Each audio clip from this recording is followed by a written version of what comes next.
Magandang araw sa inyong lahat. Ako si Arian, isang tindera sa palengke. Tuwing umaga, amoy bawang at sibuyas ang kamay ko. Habang sa hapon, amoy pawis at araw ang katawan ko. Yun ang buhay ko. At sa kabila ng mga hirap, may mga pagkakataong parang may mas malalim na layunin sa bawat araw ko. Isa sa mga araw na, hindi ko inaasahan na darating si Teban at magbabago ang lahat. Si Teban, isang regular na suki. Matagal ko na siyang nakakakita sa pwesto ko. Sa simula, hindi ko siya binigyan ng pansin. Isa lang siya sa maraming mamimili. Laging mabilis, laging nagmamadali, at walang espesyal na nakikita sa kanya. Pero unti-unti, may mga bagay na nagsimulang magbago. Isang araw, habang abala ako sa pag-aayos ng mga gulay, napansin ko ang paraan ng kanyang pagtitig. Hindi ko alam kung anong mayroon siya. Pero ang titig niya, may kasamang init. Parang hinuhubaran ako, kahit hindi siya tumitingin sa katawan ko. Yung tingin na naglalaman ng isang lihim. Gusto kong umiwas, pero may kung anong kabuntot na kilig na hindi ko maalis sa katawan ko. Hindi nagtagal. Madalas siyang dumaan. Dala-dala niya lagi ang sigarilyo na iba't ibang klase. Hindi ko maiwasang mapansin. At hindi rin siya nauubusan ng dahilan para dumaan sa pwesto ko. Para sa pagod mo. Sabi niya minsan, sabay kagat ng labi. Hindi ko na alam kung paano ko papaliwanag. Pero ang mga salitang yon, parang apoy sa balat ko. Kakaibang init. Hindi ko kayang pigilan. Ang katawan ko, parang may sariling isip. At tuwing nandyan siya, napapansin ko na lang na hindi ko siya kayang itulak palayo. Ang mga tingin, ang maliliit na galak, yun ang nagpabago sa buhay ko. Minsan, tinutulungan pa niya akong magbuhat ng mga mabibigat na sako. Hindi ko masabi kung anong klaseng relasyon meron kami. Pero alam ko lang na hindi ko na kayang makuha ang init ng bawat sandali na kasama siya. Para bang ang bawat pagdapo ng kamay niya sa braso ko, kahit simpleng hawak lang, ay may epekto sa puso ko. Isang hapon, naalala ko na naglalako ako ng repolyo at talong nang dumaan siya. Walang imik. Tahimik lang siya. Kinuha ang sako ng repolyo at tinulungan akong magbuhat. Walang imik. Walang salitang napapalitan. Tapos, may naisip siya. Tinungo namin ang likod ng palengke, kung saan tahimik at walang masyadong tao. Tahimik ako, pero may kabog sa dibdib ko. Lahat ng nangyari sa mga oras na yon. Para bang ang bawat segundo, tumigil. Parang nagkasundong maghintay ng pagkakataon na magkakaroon kami ng pagnanais sa isa't isa. Pagod ka ba? Tanong niya. Mababa ang boses. Parang may sinasabi na hindi ko maintindihan. Tumango ako. Ang mga kamay niya unti-unting dumapo sa aking balikat. Pinunasan ng pawis ko sa leeg, pababa sa aking braso. Hindi ko kayang pigilan. Wala akong magawa kundi yumakap na lang sa mga pagkilos niyang naglalaman ng mga lihim na hindi ko na kayang takasan. Habang siya'y dahan-dahang lumalapit, naramdaman ko ang init ng kanyang katawan. Yung katawan na parang humahaplos sa aking kaluluwa. Pinatigas niya ang aking katawan. Mula sa mga bibig na parang dumidikit sa balat ko, hanggang sa mga kamay na nagsisimulang maglakbay sa aking katawan. Unti-unting nawawala ang mga salitang pinipigilan ko.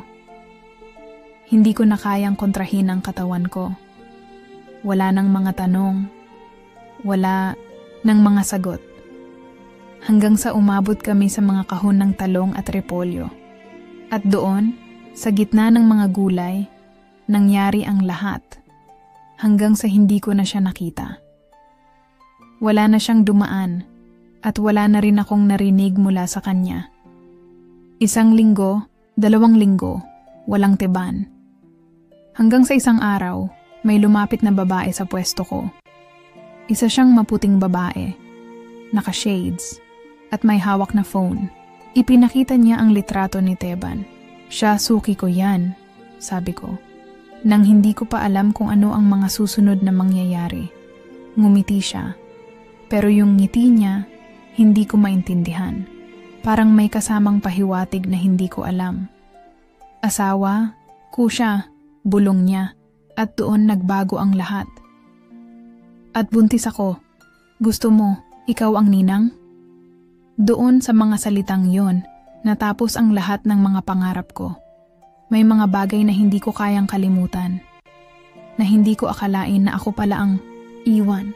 At ang amoy ko hindi lang amoy isda, kundi amoy kahihiyan.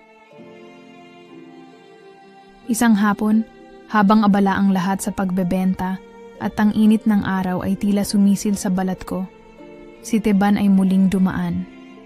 Ang mga mata ko ay hindi kayang tumigil sa kanya, kahit na ako'y abala sa aking gawain. Lahat ng tao sa palengke ay patuloy ang haggard na pag-aayos, pero ako parang nakatigil sa oras. Tinutulungan ko ang isang customer, pero sa bawat hakbang ni Teban papalapit, ramdam ko ang panginginig sa aking katawan.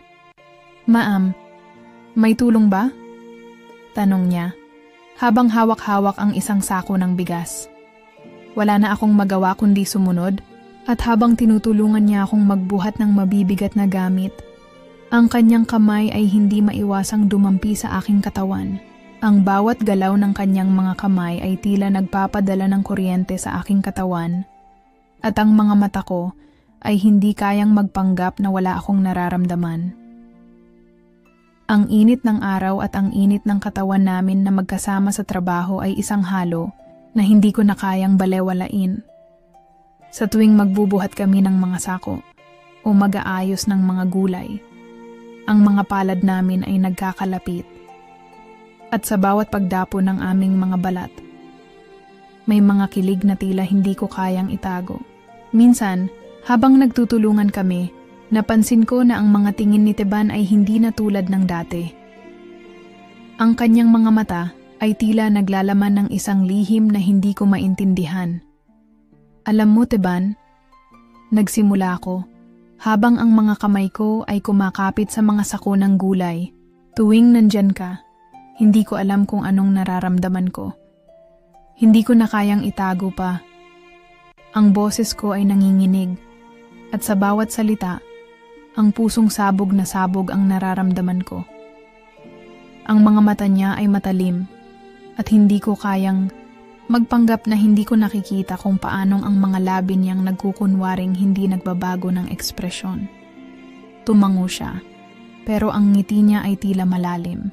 Tila hindi siya makapagsalita, o baka naman hindi niya alam kung paano sasagutin ang mga sinabi ko. Wala akong sasabihin, Aryan, sagot niya, na may ngiting hindi ko alam kung naglalaman ng saya o lungkot. Minsan, hindi kailangan magsalita para maintindihan ang nararamdaman ng isa't isa. Ang mga salitang iyon ay parang tinadtad ang puso ko.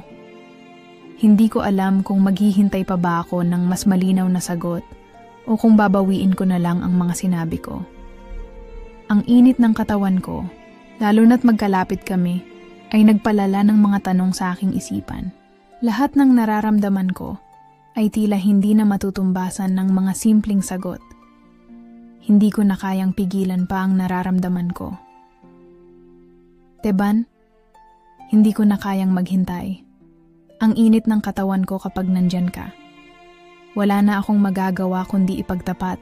Sa'yo, ang sabi ko. Habang ang mga mata ko ay napapadpad sa mga labi niyang hindi ko kayang tanggihan. Si Teban ay hindi sumagot.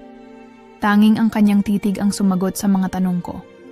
Ang mga mata niya ay sumisilip sa akin, pero wala akong makita kundi ang mga lihim na nakatago sa kanyang dibdib.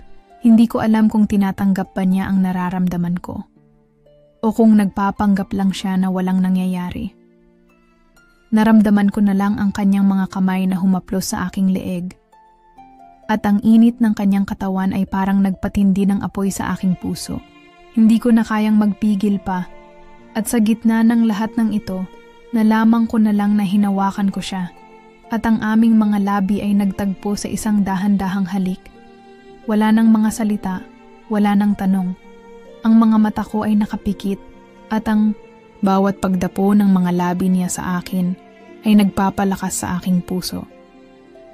Nang maghiwalay ang aming mga labi, siya ay ngumiti. Pero ang nangiti niya, hindi ko alam kung pwedeng ituring na matamis o malungkot. Hindi ko alam kung anong hinahanap mo. Arian, sabi niya habang tinitingnan ang mga mata ko, pero wag mong isipin na wala akong nararamdaman. Ang mga nararamdaman ko, hindi ko kayang ipaliwanag. Baka hindi ko rin kayang sabihin sa ngayon. Sa mga salitang iyon, ang mundo ko ay tumigil. Wala akong alam na dapat ko pang asahan. Pero sa lahat ng iyon, wala akong ibang ginawa kundi makinig. Ang pag-aalangan, ang pagkabalisa, at ang init ng katawan ko, lahat ng iyon ay patuloy na nag-aalab sa loob ko. Hindi ko alam kung may pag-asa pa ba akong makuha mula sa kanya. O kung magiging ganito na lang kami. Ang lahat ng nararamdaman ko ay magkahalong kagalakan at kalungkutan. At matapos ang matamis na sandali na iyon, ang mga bagay ay nagsimulang magbago. Hindi ko alam kung anong nangyari, pero pagkatapos ng confessions ko, parang ang lahat ng bagay ay naging malamig. Ang dating mga tingin ni Teban na puno ng init at lihim, naging malamig na at walang pakialam. Hindi ko alam kung anong klaseng pagkakamali ang ginawa ko o kung ako lang ba ang may maling iniisip sa lahat ng nangyari. Bawat araw, nagiging mas mahirap ang mga susunod na sandali. Hindi na siya tumitigil sa akin tulad ng dati. Ang mga tingin niya ay hindi na kasing init ng noon. Hindi ko na maramdaman ang mga galak na dulot ng kanyang mga kilos. Nawala na yung mga simpleng pagdalaw niya sa tindahan ko. At nang dumaan siya, hindi ko na nararamdaman yung dating init ng mga ngiti at maliliit na pagpapakita ng malasakit. Tulad ng isang umaga, habang ako ay nag-aayos ng mga gulay, dumaan siya. Nagkatinginan kami at yung mga mata ko ay naghintay na sana magkakaroon siya ng pagkakataon para magsabi ng kahit na anong salita na magpapaluwag sa puso ko, pero hindi siya ngumiti. Nagbigay lang siya ng isang magaan na galak at nagpatuloy sa kanyang lakad. Iyon na lang, wala na yung mga simpleng biro niya o yung mga pagtulong niyang may ngiti. Para siyang naging ibang tao. Ang mga maliliit na bagay na hindi ko noon napansin ay nagsimulang magmukhang malinaw. Bawat maliit na detalye ay nagsimulang magsalita sa akin. Hindi na siya nagdadala ng mga sigarilyo para sa akin. Yung simpleng bagay na laging ginagawa niya. Wala na rin yung mga paminsan-minsan na tanong kung okay lang ako. Ang ngiti niya, na dati ay puno ng buhay at pananabik, ngayon ay parang obligado na lang. Sabi ko sa sarili ko, baka ako lang naman ito. Baka ako lang ang nagmamagaling at nagsasabi ng mga bagay na hindi ko naman dapat ipagtapat. Ang sakit ng pagkatalo ko, pero mas masakit yung hindi ko alam kung anong naging dahilan. Gusto kong itanong kay Teban kung may ginawa akong mali o kung talagang hindi niya ako gusto. Pero natatakot akong baka lalapit pa ako at lalong palalalain ang sitwasyon. Nakakakilabot kung paano ang mga nararamdaman ko ay nagiging mga pagdududa. Kung akala ko noon ay siya ang magiging sagot sa mga pangarap ko, ngayon ay tanong na lang ang naiwan sa isip ko. Siguro nga, hindi ko lang talaga siya naiintindihan. O baka nga, hindi siya interesado sa akin. Pagpatuloy ng mga araw, dumaan siya minsan at hindi na ako pinansin. Dumaan lang siya, tiningnan ako ng mabilis, at nagpatuloy sa daan. Wala nang mga ngiti, walang pag-uusap, walang kahit na anong emosyon na nanggagaling sa kanya. Para bang ako na lang ang nakakaramdam ng lahat ng ito. Doon ko napagtanto na baka ako lang ang may mga nararamdaman. Siguro, si Teban ay hindi talaga ganoon kainteresado sa akin. Siguro, siya ay may ibang dahilan kung bakit niya ako tinitingnan ng ganon. Pero sa mga sandaling iyon, Ang pinakamalupit ay ang pagkakaroon ng duda kung may halaga ba akong para sa kanya. Minsan ang mga pagdududa ko ay nagtutulungan sa aking puso na masaktan. Hindi ko alam kung saan ako pupunta mula dito. Pero isang bagay lang ang sigurado, hindi ko kayang maghintay na parang walang nangyari. Dapat ko bang tanggapin na walang pag-asa o ipagpatuloy ko pa sa mga sumunod na araw? Parang may bigat na naiwan sa bawat hakbang ko. Ang mga dating madaling paggalaw at kwento sa market ay napalitan ng malamig na katahimikan. Napansin ng mga kasamahan ko sa tindahan ang pagbabago ko. Yung mga ngiti ko na dati madalas ay naging bihira.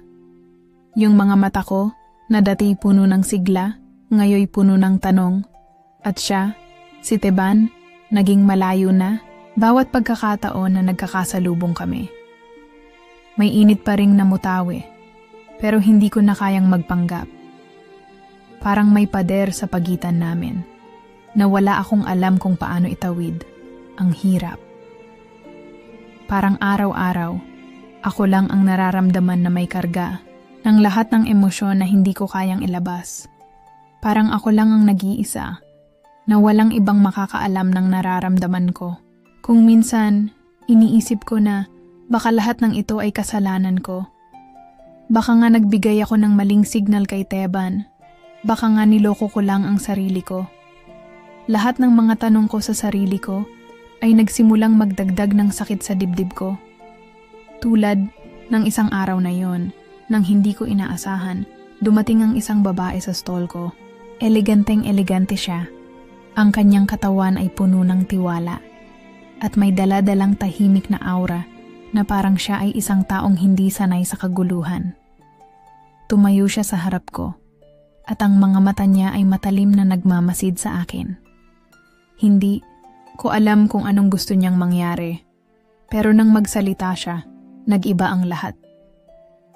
May kinalaman ka ba kay Teban? Tanong niya, ang boses ay malumanay, ngunit puno ng tensyon. Nagtaka ako, at sa unang pagkakataon, parang may lumalabas na pag-aalala sa aking katawan. Teban, sagot ko. Ang mga labi ko'y magaan na nanginginig. Bakit mo siya tinatanong? Ngumiti siya nang may pagkaingat at inabot ang isang larawan. Ipinakita niya sa akin ang isang larawan ni Teban, pero ang nangyaring sunod ay siyang pinakamabigat na pagkabasag ng aking puso. Ito po ang asawa ko, sabi niya. Ang tono ay mabigat, hindi man magaspang, pero may bigat sa bawat salitang binigkas niya, at ako po'y buntis. Ang mga salitang iyon ay parang isang pamatay na kidlat na dumapo sa katawan ko. Hindi ko alam kung paano tatanggapin ang lahat ng ito. Ang lalaking nagbigay ng init at tamis sa aking buhay. Ang lalaking sa bawat sandali ay parang may espesyal na connection kami, ay may asawa at magkakaroon ng anak. Ang sakit, ang pagkabigo, ang kahihiyan. Lahat ng emosyon ay sabay-sabay na pumasok sa aking katawan. Naramdaman ko ang pagkatalo na hindi ko kayang ikubli.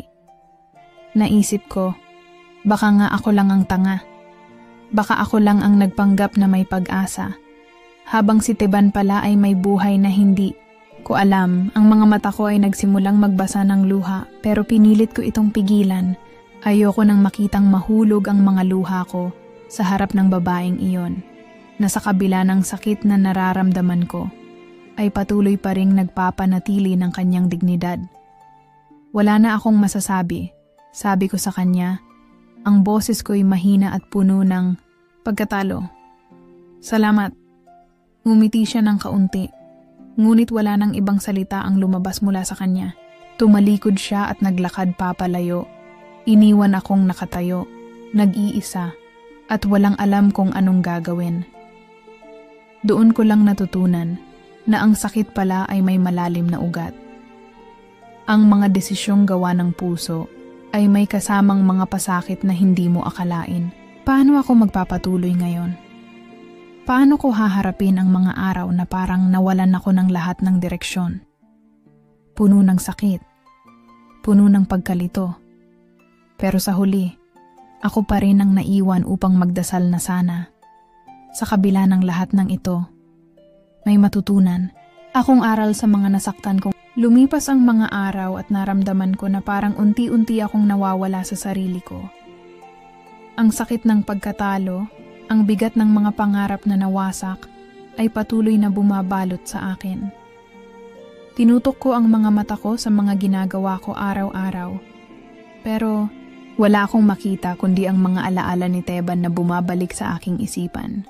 Bawat sulyap, bawat ngiti niya, ang lahat ng iyon ay naging bahagi ng isang pangarap na sa ngayon ay hindi ko na alam kung totoo pa ba o isang ilusyon na itinago ko sa sarili ko. Naisip ko kung nagkamali ba ako sa pagpapahayag ng nararamdaman ko. Siguro nga, kung hindi ko sinabi, hindi ko sana naranasan ang lahat ng ito. O baka naman, ako lang ang nagbigay ng kahulugan sa lahat ng bagay na wala namang kasiguraduhan. Bawat tanong ay nagdudulot ng pangarap na parang binabalikan ko pa rin. Ngunit sa mga sagot na natagpuan ko sa sarili ko, natutunan kong tanggapin na hindi ko kontrolado ang lahat. Tumigil ako sandali at pinagmumuni ko ang mga bagay na mas mahalaga sa buhay ko. Naisip ko ang pamilya ko. Ang mga magulang ko na walang sawa sa pagsuporta sa akin. Ang mga kaibigan kong laging nariyan sa tuwa at lungkot. At ang market kung saan ako nagtatrabaho. Isang lugar na minsan ko na ring inisip na nakakulong. Ako pero ngayon ay isang daan upang muli kong muling kilalanin ang sarili ko. Doon ko natutunan na ang mga tao sa paligid ko ay may mga halaga na hindi ko dapat ipagpalit para sa mga bagay na wala namang seguridad. Dati-rati, iniisip ko na ang pagmamahal ay isang bagay na ibinubukas ang lahat ng pinto sa isang mas magandang buhay. Pero natutunan ko ngayon na ang pagmamahal ay hindi lang tungkol sa iba, tungkol din ito sa sarili ko. Kailangan kong mahalin ang sarili ko. Hindi dahil sa kung ano ang ibinibigay ko sa ibang tao, kundi dahil sa kung ano ang kaya kong ibigay sa sarili ko. Natutunan kong iwasan ang mga bagay na magdudulot lang sa akin ng sakit at magpatawad sa sarili ko sa mga pagkakamaling nagawa ko sa mga desisyon ko. Hindi ko alam kung ano ang hinaharap para sa akin, pero natutunan ko na ang tunay na halaga ng buhay ay hindi nasusukat sa mga pagkatalo, kundi sa kung paano mo bumangon mula rito. Hindi ko pa rin alam kung anong kinabukasan ang naghihintay sa akin, ngunit natutunan kong mahalin ang bawat hakbang ko.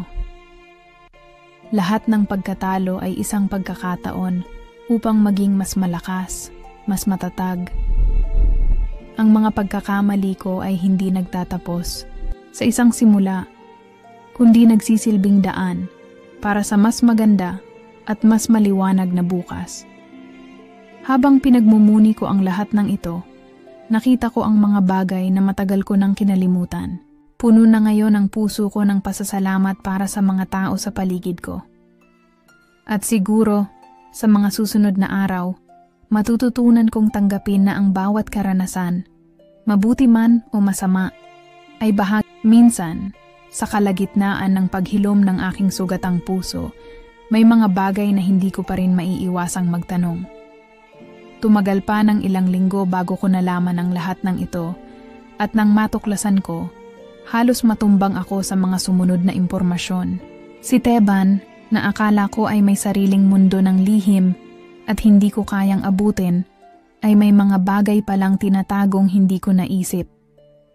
Ang asawa niya, ang babaeng humarap sa akin, hindi pala ako ang unang nakialam sa buhay nila. Alam niya pala ang tungkol sa nangyari sa amin ni Teban. Hindi siya nagalit sa akin, hindi siya nagtanim ng puot. Ang mga mata niyang malamig at malayo, hindi pala sanhi ng selos, kundi ng isang mas komplikadong katotohanan. Loyalty kay Teban na masakit at mahirap tanggapin. Si Teban pala ay pinilit lamang ng mga magulang niyang mag-asawa. Isang kasunduan na hindi niya kayang iwasan. At sa kabila ng lahat ng nangyari, ang kanilang relasyon ay tila nawasak na noon pa man. Unang beses ko naramdaman ang bigat ng lahat ng bagay na hindi ko alam. Ang nararamdaman ko, na akala ko ay tanging sa akin lamang, ay isa palang piraso ng masalimuot na kwento ng pamilya at mga obligasyon. Hindi ko na alam kung paano tatanggapin ang lahat ng ito, kung paano ko ihihiwalay ang nararamdaman ko mula sa malupit na katotohanan. Pero sa kabila ng lahat ng pagkalito, may isang bagay na nagsimula akong matutunan, na ang lahat ng ito ay hindi ko na kayang baliktarin. Hindi ko na kayang itago ang nararamdaman ko, at hindi ko rin kayang iwasan ang masalimuot na relasyon na mayroon siya sa kanyang pamilya. Sa mga araw na yon, isang tanong lang ang gumugulo sa isipan ko. Paano ko makakamit ang kapayapaan ng kalooban ko? Hindi ko alam kung anong uri ng sagot ang hinihiling ko mula kay Teban. Ngunit isang bagay lang ang malinaw sa akin. Gusto kong malaman ang buong katotohanan. Hindi ako naghanap ng gulo. Hindi ako naghahanap ng pagpapaliwanag mula sa kanya na may halong galit. Ang tanging layunin ko ay makuha ang sagot na magbibigay sa akin ng katahimikan. Nais ko lang makilala kung ano talaga ang lugar ko sa kwento nilang iyon, kung ano ang tunay na pakahulugan ng mga nangyari sa amin.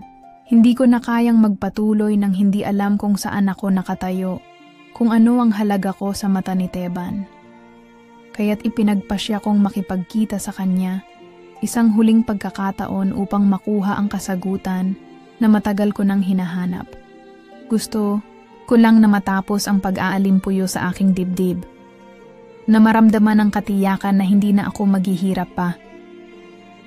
Hindi ko alam kung ano ang darating, pero natutunan kong tanggapin na lahat ng ito ay bahagi ng aking paglalakbay. Sa paghahanap ng kalinawan, nagsimula akong maghilom. At sa bawat hakbang, natutunan ko ang halaga ng pagharap sa mga bagay na Sa araw ng aming pagkikita, wala akong ideya kung ano ang magiging epekto ng mga susunod na sandali. Ang hangarin ko ay makuha ang sagot na matagal ko nang hinahanap. Ngunit hindi ko inaasahan ang mga katotohanan na ibubukas sa akin ni Teban. Pagpasok ko sa lugar na napili namin para mag-usap, dama ko agad ang tensyon. Ang mga mata niya, hindi na tulad ng dati. Malamig, puno ng mga hinagpis at mga bagay na nais niyang itago. At sa bawat pagnanasa ng kanyang mga mata na naisin na lang sana mawala, tila isang piraso ng puso ko na unti-unting sumasabog. Nag-umpisa ang aming pag-uusap ng tahimik, hindi kagaya ng mga oras na magkasama kami. Dahan-dahan, nagbukas siya ng mga bagay na hindi ko inaasahan. Hindi pala siya umiiwas sa akin dahil sa nangyaring confession ko. Hindi pala ako ang dahilan ng lahat ng mga pagtanggi niya. Lahat ng mga pagkilos niya, ang mga pagsubok niyang umiwas. Lahat pala ito ay dahil sa isang kasunduan nila ng kanyang asawa upang protektahan ang reputasyon ng kanilang pamilya. Alam ko na parang tinangay ako ng isang matinding alon sa sandaling iyon. Ang lahat ng pagkakaalam ko, ang lahat ng iniisip ko, ay nagbago. Hindi ko alam kung paano tatanggapin ang sinasabi niyang ito. Pero ipinagpatuloy niya ang pagsasalaysay na kahit mahal na mahal niya ako, hindi niya kayang sundin ang puso niya. Ang pagiging tapat sa asawa at pamilya ay isang responsibilidad na hindi niya kayang takasan. Pero ang pinaka-shocking na parte ng kanyang kwento ay nang malaman ko na matagal na palang nais niyang kumawala sa mga inaasahan ng kanyang pamilya. Ang relasyon namin, na akala ko ay isang pagkatalo, ay naging isang paraan para kay Teban upang magsimulang mangarap ng pagbabago. Hindi lang pala siya nagtatago sa kanyang asawa. Nagtatago siya mula sa kanyang sariling mga desisyon at ang kanyang tunay na mga damdamin. Ang sakit na naramdaman ko ay hindi maipaliwanag, parang pinipiga ang puso ko sa bawat pag-amin niya. Ang mga alalahanin ko, ang mga takot ko, ay nagsimulang magbago. At sa kabila ng lahat ng pagkatalo, may mga sagot na nagbigay ng kaunting kalinawan. Hindi ko alam kung anong klaseng kapayapaan ang mararamdaman ko Pagkatapos ng lahat ng ito, ngunit ang isa lang ang malinaw. Hindi ako nag-iisa sa mga sakit na nararamdaman ko. Si Teban, sa kabila ng lahat ng pagkatalo, ay may sariling mga pagsubok na kinakaharap. Habang nakatayo kami doon, magkaibang damdamin ang sumabay sa akin. Galit, takot, at pagnanasa pa rin. Hindi ko alam kung anong klaseng closure ang dapat kong madama. Pero ang alam ko lang, ako na mismo ang makapagpapasya kung paano ko haharapin ang mga nangyari. Hindi ko na kayang pigilan ang sarili ko na hindi magtanong. Hindi na kayang lumaban para sa nararamdaman ko na alam kong may mga hadlang. Ngunit sa mga sandaling iyon, natutunan ko na hindi lahat ng kwento ay masusundan sa gusto nating takbo. Ngayon na alam ko na ang buong katotohanan, hindi ko alam kung paano ko tatanggapin ang lahat ng ito. Walang kasinungalingan, walang mga lihim. Pero ang mga sugat na iniwan ng mga nangyari ay nanatili. Hindi ko inaasahan na sa dulo ng lahat ng pagsubok at sakit, makakakita ako ng isang piraso ng kaluwagan kahit na ito ay may halong hinagpis. Ang mga tanong ko, ang mga pagkabigo ko, ay natugunan na. Ngunit kahit ganito, hindi ko maiwasan ang sakit na naiwan ng mga alaala namin ni Teban. Pagkatapos ng lahat ng sinabi ni Teban at ng mga paliwanag ng asawa niya, natutunan ko na hindi ko kayang patuloy na mangarap ng isang buhay na hindi talaga para sa akin. Ipinagpapasalamat ko na nakilala ko siya at mahal ko pa rin siya. Ngunit naiintindihan ko na hindi siya ang tamang tao para sa akin. Walang kinalaman ang pagmamahal namin sa mga hadlang at pangarap na hindi namin kayang tuparin. Sa huli, tinanggap ko na hindi kami destined para sa isa't isa. Ang bawat hakbang na ginawa ko upang palayain ang sarili ko mula sa mga nakaraan ay nagbigay sa akin ng lakas. Sa kabila ng lahat ng sakit, nakahanap ako ng lakas sa aking pamilya at mga kaibigan. Ang trabaho ko sa palengke, na dati ay puno ng pagkabigo at kalungkutan, ay naging isang bagong simula. Isa itong paalala na hindi ko kailangan ng isang tao upang maging buo. At mas mahalaga pa, hindi ko na kailangan ang mga ilusyon ng pagmamahal na hindi ko kayang kontrolin. Sa mga araw na lumipas, natutunan ko ang halaga ng pagpapatawad. Hindi para kay Teban, kundi para sa sarili ko. Hindi ko na kailangan ng pag-aproba o kasiguruhan mula sa iba upang malaman kung sino ako at kung ano ang nararapat sa akin.